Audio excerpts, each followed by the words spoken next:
ಏಕತಾ ಮಿಷನ್ ರಾಜ್ಯಾಧ್ಯಕ್ಷರಾದ ರಘು ಸೀರವರಿಂದ ಸ್ಫೋಟಕ ಸುದ್ದಿಯೊಂದು ಬಹಿರಂಗ. ಉಜ್ಜಿನಿ ಜಗದ್ಗುರು ಸಿದ್ದೇಶ್ವರ ವಿದ್ಯಾವರ್ತಕ ಸಂಘದ ಹೆಸರಿನಲ್ಲಿರುವ ಸಂಸ್ಥೆಯ ಆಡಳಿತ ಮಂಡಳಿಯ ಮೇಲೆ ತೀವ್ರ ಆರೋಪ.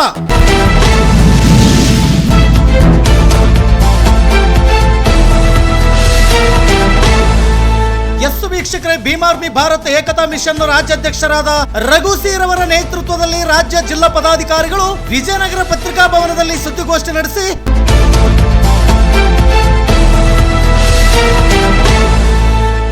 ಉಜ್ಜಿನಿ ಜಗದ್ಗುರು ಸಿದ್ದೇಶ್ವರ ವಿದ್ಯಾವರ್ತಕ ಸಂಘದ ಹೆಸರಿನಲ್ಲಿರುವ ಸಂಸ್ಥೆಯ ಆಡಳಿತ ಮಂಡಳಿ ವಿರುದ್ಧ ತೀವ್ರ ಆರೋಪಿಸಿ ಸ್ಫೋಟಕ ಸುದ್ದಿಯೊಂದನ್ನು ಬಹಿರಂಗಪಡಿಸಿದ್ದಾರೆ.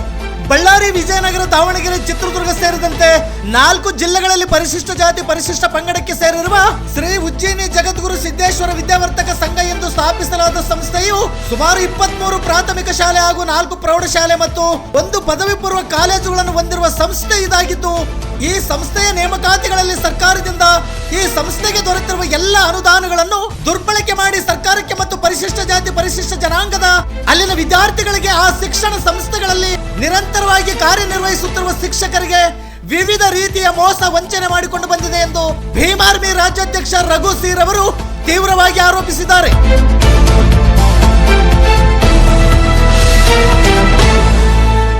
ನಿರಂತರವಾಗಿ ವಂಚನೆ ಮತ್ತು ಭ್ರಷ್ಟಾಚಾರ ಬೆಸಗುತ್ತಾ ಬಂದಿರುವ ಎಸ್.ಎಂ. ದಕ್ಷಿಣಮೂರ್ತಿರವರು ಮತ್ತು ಅವರ ಪುತ್ರ ಎಸ್.ಎಂ. ಶಿವನಾಗರವರು ಹಾಗೂ ಈ ಭ್ರಷ್ಟಾಚಾರಕ್ಕೆ ಸಹಕರಿಸಿದ ಈ ಸಂಸ್ಥೆಯ ಎಲ್ಲ ಆಡಳಿತ ಮಂಡಳಿಯವರ ವಿರುದ್ಧ ಸೂಕ್ತ ಕಾನೂನು ತನಿಖೆ ನಡೆಸಿ ಇವರು ಮಾಡಿರುವ ಅಕ್ರಮಕ್ಕೆ ಅನುಗುಣವಾಗಿ ಕಠಿಣ ಶಿಕ್ಷೆ ನೀಡುವುದರ ಜೊತೆಗೆ ಸರ್ಕಾರಕ್ಕೆ ಆಗಿರುವ ನಷ್ಟವನ್ನು ಬಡ್ಡಿ ಸಮೇತ ಮರಳಿ ಪಡೆಯಬೇಕು ಹಾಗೂ ನೊಂದ ಶಿಕ್ಷಕರು ಹಾಗೂ ಮಕ್ಕಳಿಗೆ ನ್ಯಾಯ ಒದಗಿಸಬೇಕು ಮತ್ತು ಪರಿಶಿಷ್ಟ ಜಾತಿ ಪರಿಶಿಷ್ಟ ಪಂಗಡದ ಹಕ್ಕುಗಳು ದುರುಪಯೋಗವಾಗುತ್ತಿರುವುದನ್ನು ನಿಲ್ಲಿಸಲು ಸೂಕ್ತ ಕ್ರಮ ಕೈಗೊಳ್ಳಬೇಕು ಎನ್ನುವ ನಿಟ್ಟಿನಲ್ಲಿ ತೀವ್ರ ಆರೋಪದೊಂದಿಗೆ ಆಗ್ರಹಿಸಿದ್ದಾರೆ.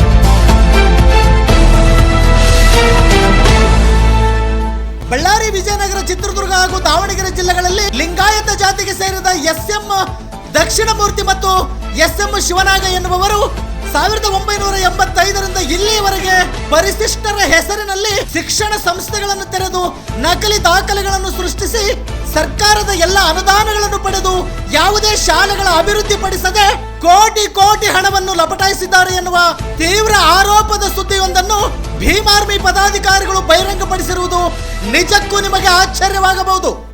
ವೀಕ್ಷಕರೇ, ಉಜ್ಜಿನಿ ಜಗದ್ಗುರು ಸಿದ್ದೇಶ್ವರ ವಿದ್ಯಾವರ್ಧಕ ಶಿಕ್ಷಣ ಸಂಸ್ಥೆಯ ವಿವಿಧ ಹುದ್ದೆಗಳ ನೇಮಕಾತಿಗಳಲ್ಲಿ ಲಕ್ಷಾಂತರ ಹಣ ಪಡೆದು ಅನರ್ಹರನ್ನು ಶಿಕ್ಷಕರೆಂದು ನೇಮಕ ಮಾಡಿಕೊಂಡಿರುತ್ತಾರೆ ಎನ್ನುವುದು ಸಾರ್ವಜನಿಕ ವಲಯದಲ್ಲಿ ಕೇಳಿಬರುತ್ತಿದ್ದು, ಪ್ರತಿ ವರ್ಷ ಪರಿಶಿಷ್ಟ ಜಾತಿ ಪರಿಶಿಷ್ಟ ಪಂಗಡದ ಸಂಸ್ಥೆಗಳಿಗೆ ಬರುವ ಎಲ್ಲ ರೀತಿಯ ಅನುದಾನವನ್ನು ಸಂಪೂರ್ಣವಾಗಿ ದುರ್ಬಳಕೆ ಮಾಡಿಕೊಂಡಿರುತ್ತಾರೆ ಎಂಬ ಅನುಮಾನವನ್ನು ರಾಜ್ಯಾಧ್ಯಕ್ಷ ರಘುರವರು ಪತ್ರಿಕಾಗೋಷ್ಠಿಯಲ್ಲಿ ವ್ಯಕ್ತಪಡಿಸಿದ್ದಾರೆ. ಸಂಸ್ಥೆಯಲ್ಲಿ ವಿದ್ಯಾಭ್ಯಾಸ ಮಾಡುವ ಪರಿಶಿಷ್ಟ ಜಾತಿ ಪರಿಶಿಷ್ಟ ಪಂಗಡಕ್ಕೆ ಸೇರಿದ ಮಕ್ಕಳಿಗೆ ಬಂದಿರುವ ಅನುದಾನ, ವಿದ್ಯಾರ್ಥಿ ವೇತನ, ಶುಲ್ಕ ಮರುಪಾವತಿ, ಪ್ರೋತ್ಸಾಹಧನ, ವಿವಿಧ ಇಲಾಖೆಗಳಿಂದ ಬಂದ ವಿಶೇಷ ಅನುದಾನ ಹಾಗೂ ಇನ್ನಿತರ ಎಲ್ಲವನ್ನು ನೋಡಿದಾಗ ಕೋಟಿ ಕೋಟಿ ಹಣವನ್ನು ನುಂಗಿ ಸರ್ಕಾರಕ್ಕೆ ವಂಚಿಸಿ ಪರಿಶಿಷ್ಟ ಜಾತಿ ಪರಿಶಿಷ್ಟ ಪಂಗಡದ ಹಕ್ಕುಗಳನ್ನು ದುರ್ಬಳಕೆ ಮಾಡಿಕೊಂಡಿರುವುದು ದೃಢವಾಗಿ ಮೇಲ್ನೋಟಕ್ಕೆ ಕಂಡು ಬರುತ್ತಿದ್ದು, ಕೂಡಲೇ ಸಂಬಂಧಪಟ್ಟ ಎಲ್ಲ ಇಲಾಖೆಗಳು ಆಡಳಿತಾತ್ಮಕ ತನಿಖೆ ಕೈಗೊಳ್ಳಬೇಕು.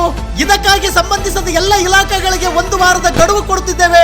ತಪ್ಪಿದಲ್ಲಿ ಭೀಮಾರ್ಮಿ ಭಾರತ ಏಕತಾ ಮಿಷನ್ ಸಂಘಟನೆಯು ಈ ಶಿಕ್ಷಣ ಸಂಸ್ಥೆಯ ವಿರುದ್ಧ ಮುಂದಿನ ದಿನಗಳಲ್ಲಿ ಕಾನೂನಾತ್ಮಕವಾಗಿ ಬೃಹತ್ ಹೋರಾಟಗಳನ್ನು ಹಮ್ಮಿಕೊಳ್ಳಲಾಗುವುದು ಎಂದು ಪತ್ರಿಕಾಗೋಷ್ಠಿಯಲ್ಲಿ ಎಚ್ಚರಿಕೆ ನೀಡಿದ್ದಾರೆ.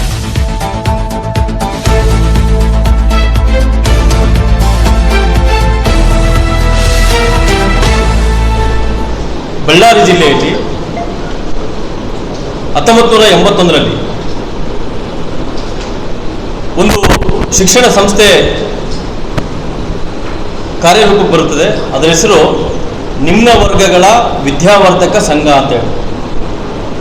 ಆ ಒಂದು ನಿಮ್ನ ವರ್ಗಗಳ ವಿದ್ಯಾವರ್ಧಕ ಸಂಘದ ಮೂಲ ಆಡಳಿತ ಮಂಡಳಿ ಪರಿಶಿಷ್ಟ ಜಾತಿಯವರಿಗೆ ಸಂಬಂಧಿರ್ತಕ್ಕಂಥ ಒಂದು ಆಡಳಿತ ಮಂಡಳಿಯಾಗಿ ರೂಪುಗೊಳ್ತದೆ. ತದನಂತರ ಅದು 82-83ರಲ್ಲಿ ಶ್ರೀ ಉಜ್ಜಿನಿ ಜಗದ್ಗುರು ಸಿದ್ದೇಶ್ವರ ವಿದ್ಯಾವರ್ಧಕ ಸಂಘ ಅನ್ನೋ ಒಂದು ಹೆಸರಿಗೆ ಬದಲಾಗ್ತದೆ. ಆಗಲೂ ಕೂಡ ಅದು ಪರಿಶಿಷ್ಟ ಜಾತಿಗಳ ಒಂದು ಆಡಳಿತ ಮಂಡಳಿಯಾಗಿ ಕೆಲಸ ಮಾಡ್ತದೆ. ಆದರೆ ಈ ಒಂದು ಆಡಳಿತ ಮಂಡಳಿಯಲ್ಲಿ ಅಂದಿಗೂ ಮತ್ತು ಇಂದಿಗೂ ಕೂಡ ಕಾರ್ಯದರ್ಶಿಯಾಗಿ ಈ ಆಡಳಿತ ಮಂಡಳಿಯನ್ನು ಸಂಪೂರ್ಣವಾಗಿ ತಮ್ಮ ಚುಕ್ಕಾಣಿಯಲ್ಲಿ ಹಿಡಿದಿರ್ತಕ್ಕಂಥ ದಕ್ಷಿಣಮೂರ್ತಿಯವರು ಅವರು ಬಂದ್ಬಿಟ್ಟು ಮೂಲತಃ ಅವರು ಪರಿಶಿಷ್ಟರಲ್ಲದೆ ಜಂಗಮ ಸಮುದಾಯಕ್ಕೆ ಸಂಬಂಧಪಟ್ಟವರಾಗಿರ್ತಾರೆ. ಈ ಒಂದು ಪತ್ರಿಕಾಗೋಷ್ಠಿಯ ಮುಖಾಂತರ ನಾನು ಅವರಲ್ಲಿ ಮನವಿ ಮಾಡೋದಿಷ್ಟೇ, ತಾವು ಜಂಗಮ ಸಮುದಾಯಕ್ಕೆ ಸಂಬಂಧಪಟ್ಟ ವ್ಯಕ್ತಿಯಾಗಿರೋರು ಈ ಪರಿಶಿಷ್ಟ ಜಾತಿ ಮತ್ತು ಪಂಗಡಕ್ಕೆ ಸಂಬಂಧಪಟ್ಟ ಆಡಳಿತ ಮಂಡಳಿಯ ಸದಸ್ಯತ್ವವನ್ನು ಹೇಗೆ ಹೊಂದ್ತೀರಿ ಅಂತಕ್ಕಂಥದ್ದು ಒಂದು ಪ್ರಶ್ನೆ.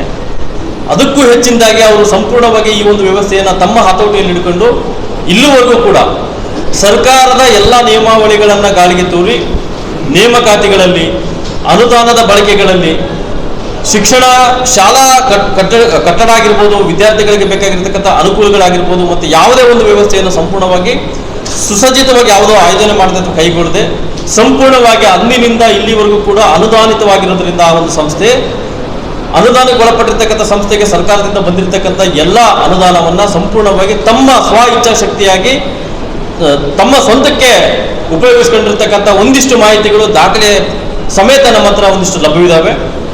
ಅದರ ಆಧಾರದ ಮೇಲೆ ಇವತ್ತು ಪತ್ರಿಕಾಗೋಷ್ಠಿ ನಾವು ನಡೆಸ್ತಾ ಇದ್ದೀವಿ. ಇಲ್ಲಿ ನಾವು ಮುಖ್ಯವಾಗಿ ನೋಡೋ ನಿಟ್ಟಲ್ಲಾದರೆ ಇದು ಒಂದು 22-23 ಶಿಕ್ಷಣ ಶಾಲೆಗಳಿದ್ದಾವೆ, ಒಂದು 4 ಪ್ರೌಢಶಾಲೆಗಳಿದ್ದಾವೆ, ಒಂದು ಕಾಲೇಜಿದೆ, PU ಕಾಲೇಜಿದೆ. ಈ ಒಂದು ಸಂಸ್ಥೆಯಲ್ಲಿ ನಿರಂತರವಾಗಿ ಶಿಕ್ಷಕರಿಗೆ ಬಹು ದೊಡ್ಡ ಮಟ್ಟದ ಒಂದು ವಂಚನೆ ಆಗ್ತಾಯಿದೆ. ಅದು ಯಾವ ಮಟ್ಟದಲ್ಲಿ ಅಂತ ಹೇಳಿದ್ರೆ, ನೇಮಕಾತಿ ವಿಚಾರಕ್ಕೆ ಬಂದಾಗ ನಾವು ಎಲ್ಲ ಶಾಲೆಗಳಿಗೂ ಭೇಟಿ ಕೊಟ್ಟು ವೈಯಕ್ತಿಕವಾಗಿ ನಾನಲ್ಲಿ ವಿಸಿಟ್ ಮಾಡಿ ನೋಡಿದ್ದೀನಿ.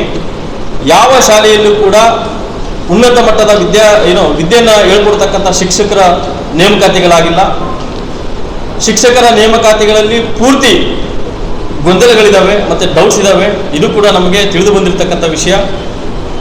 ಅದಾದ ಬಳಿಕ ಏನು ಸರ್ಕಾರದಿಂದ ಬರ್ತಕ್ಕಂಥ ಪ್ರೋತ್ಸಾಹಧನ, ಆಮೇಲೆ ಬೇರೆ ಬೇರೆ ಶುಲ್ಕಗಳು ಎಲ್ಲವೂ ಕೂಡ ಇಲ್ಲಿ ಒಂದಕ್ಕೊಂದು ಸಂಬಂಧ ಇಲ್ಲದಿರೋ ರೀತಿಯಲ್ಲಿ ಅವರು ಈಗಾಗಲೇ ತೋರಿಸ್ಕೊಟ್ಟಿರ್ತಕ್ಕಂಥ ಒಂದು ವಿಚಾರ ನಮ್ಮ ಹತ್ರ ಇದ್ದಾವೆ. ಅದರ ಬಳಿಕ ಈ ಸಂಸ್ಥೆಯಲ್ಲಿ ಏನಾದರೂ ನೇಮಕಗೊಳ್ಬೇಕು ಅಂತ ಹೇಳಿದ್ರೆ ಅವರು ಲಕ್ಷಾಂತರವಾಗಿ ಹಣಗಳನ್ನು ಕೊಟ್ಟು ನೇಮಕಾತಿ ಮಾಡ್ಕೊಂಡಿರೋದು ಕೂಡ ನಮ್ಮ ಹತ್ರ ಒಂದಿಷ್ಟು ಉದಾಹರಣೆಗಳಿದ್ದಾವೆ.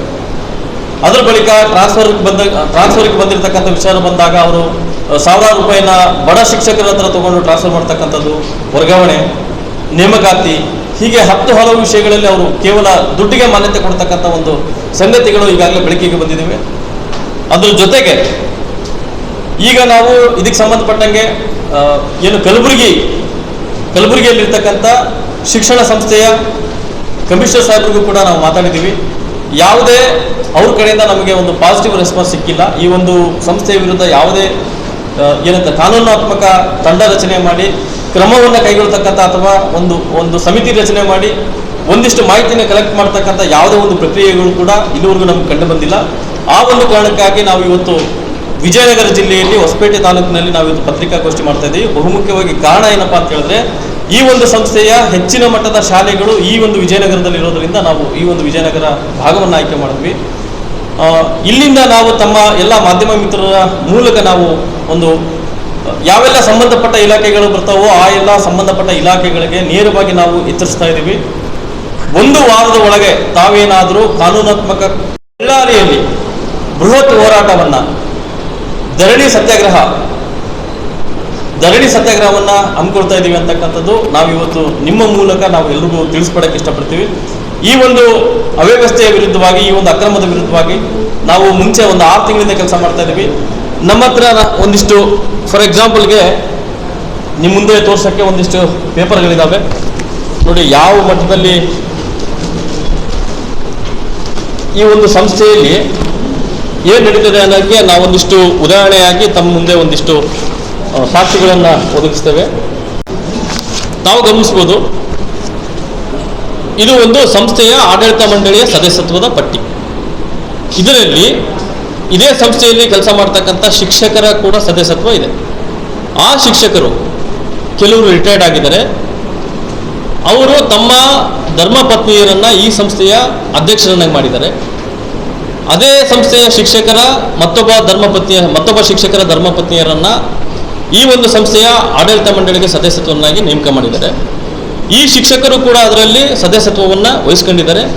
ಒಂದು ಸಾರಿ ಅಧ್ಯಕ್ಷರಾಗಿದ್ದರು, ಮತ್ತೊಂದು ಸಾರಿ ಈ ಪ್ರಸ್ತುತ ಸಾಲಿನಲ್ಲಿ ಅವರು ಸದಸ್ಯತ್ವವನ್ನು ತಗೊಂಡಿದ್ದಾರೆ.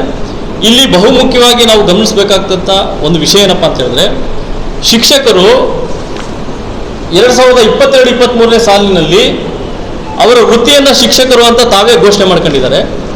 ಆದರೆ ಇಲ್ಲಿ 2025-26ನೇ ಸಾಲಿನಲ್ಲಿ ಸಮಾಜ ಸೇವೆ ಅಂತ ಮಾಡಿದ್ದಾರೆ.